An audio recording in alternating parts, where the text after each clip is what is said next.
Thank you for the opportunity to talk to you about HIV post-exposure prophylaxis, where we've come from and where we're going. I'm part of the team who wrote the 2015 and 2021 UK guidelines on PEP, which explains why some of the data presented is a little UK-centric, but I've tried to keep the content globally relevant. So PEP was first used in the 1990s during the height of the HIV epidemic, when sadly many occupational exposures occurred. Thankfully, occupational transmission of HIV have declined since then, in part due to the occupational use of PEP, but also thanks to better use of universal precautions.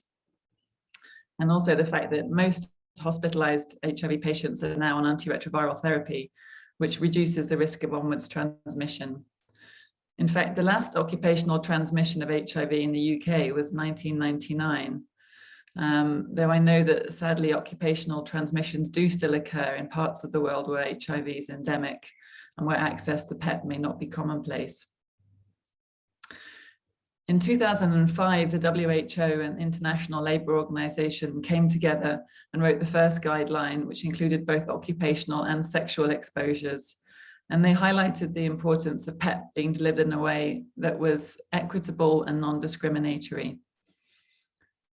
UNAIDS also have indicators in relation to PEP, such as the percentage of facilities where PEP is available and the number of persons provided with PEP.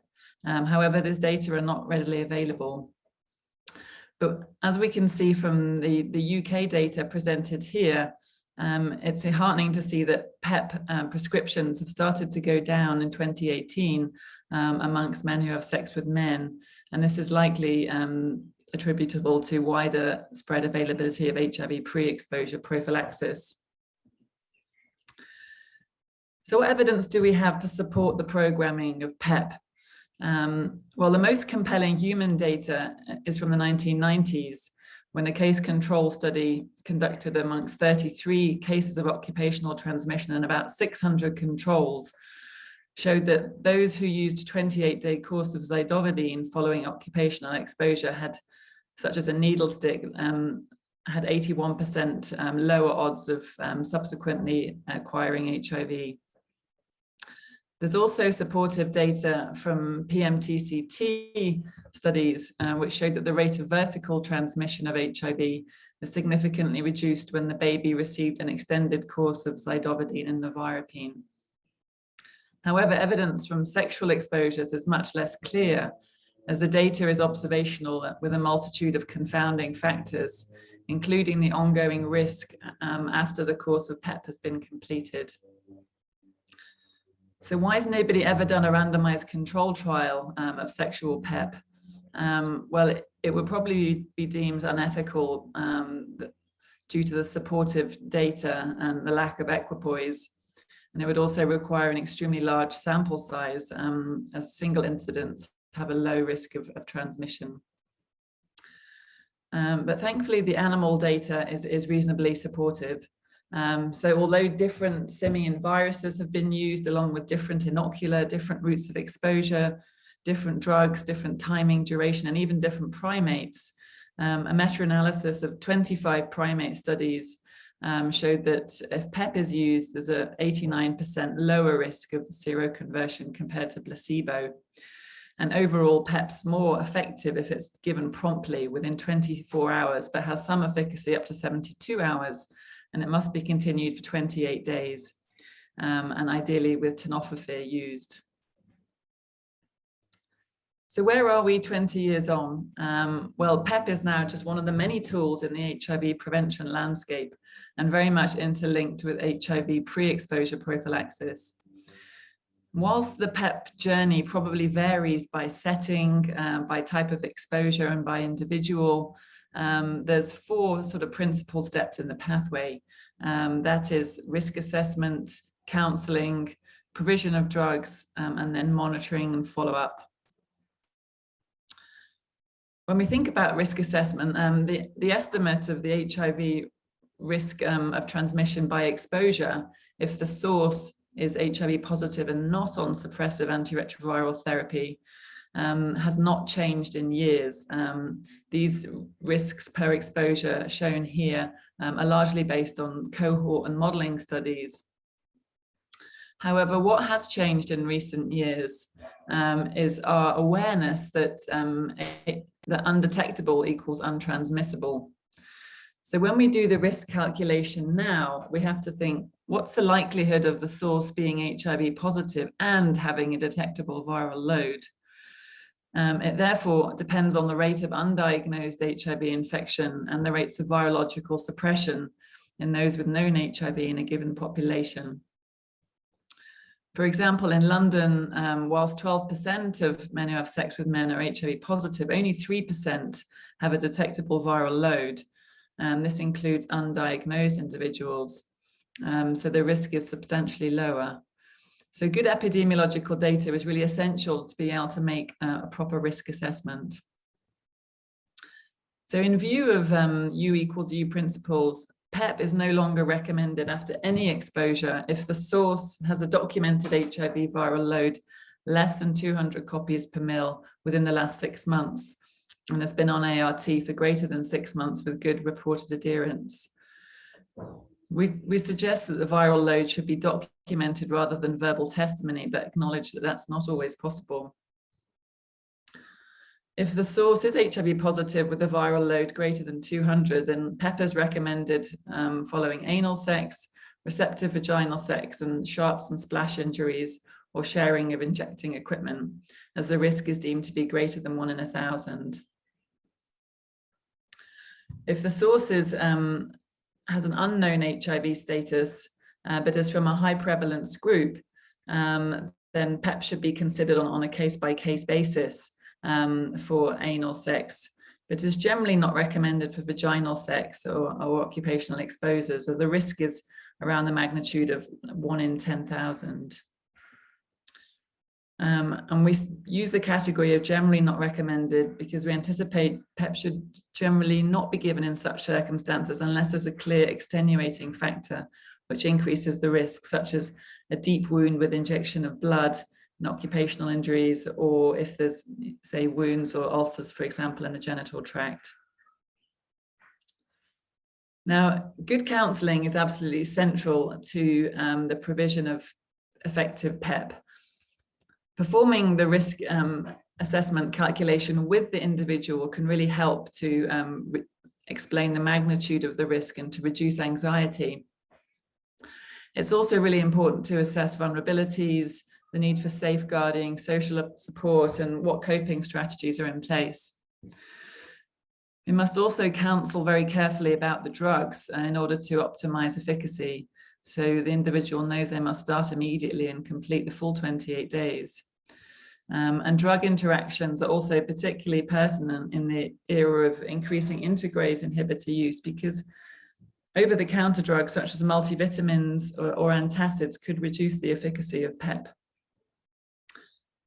The individual must also be well informed about follow-up plans. So as well as having pre-test counselling for the baseline HIV test, they need to know to come back a minimum of 45 days after the completion of PEP to have their final HIV test. And this reduces sort of loss to follow-up within PEP services. So what about drugs? Well, as I mentioned from the animal studies, we know that the sooner the better. And after 72 hours, there's no efficacy, so shouldn't be given even in situations of great anxiety. Duration of less than 28 days is effective, so whilst it might be tempting to use shorter courses, this is not recommended. 2 drugs are effective, but 3 drugs are really preferred, as this removes any need to do a sort of risk assessment around resistance. And worldwide, tenofovir is used along with 3TC or FTC as the NRTI backbone in PEP. And generally, non-nucleoside reverse transcriptase inhibitors have been avoided in PEP regimens due to the risk of resistance and also hepatotoxicity. Boosted protease inhibitors were used for many years, but I think have largely now become a regimen of the past due to poor tolerability leading to discontinuation. So now, as you can see, most national and international guidelines recommend an integrase inhibitor as the third agent, usually either raltegravir, dolutegravir, or now in the UK, we're using once daily raltegravir. And many services still use a 5-day starter pack initially. However, there is some evidence now that starter packs can actually be detrimental to completion rates of PEP. So we're now recommending giving the full 28-day course at the first PEP attendance, but obviously ensuring that they still have early follow-up, whether it be by telephone or face-to-face. Now, the monitoring and follow-up of PEP must consider not only HIV, but other bloodborne viruses and sexually transmitted infections. It's a good opportunity to think about risk reduction interventions, such as referral to addiction services or needle exchanges, and using the opportunity to give hepatitis B vaccination if indicated, along with hepatitis A or HPV if indicated, particularly amongst men who have sex with men. We must also do follow-up for things like hepatitis C, and take this as an opportunity to do a full sort of STI screen. We've created a flow chart really to try and inform how to manage hepatitis B risk in those who have either no vaccination, are partially vaccinated, or fully vaccinated. But the critical thing now, which is different from, say, PEP 5 or 10 years ago, is that this really needs to be a springboard into provision of HIV pre-exposure prophylaxis in those who are likely to have ongoing risk. So there's a big interplay between PEP and PrEP services, and when individuals present asking for PrEP, it's absolutely paramount to first assess the need for PEP, i.e. has there been a significant risk in the last 72 hours, in which case PEP should be used before transitioning to PrEP. We also have to consider when PEP is needed in those with poor adherence to PrEP. So decisions about the need for PEP in those on PrEP depend on the time since the last dose was taken, and also the site of exposure. So for anal intercourse and individuals using daily PrEP, if there's been fewer than 4 pills taken in the previous 7 days, then the individual should be risk assessed for PEP.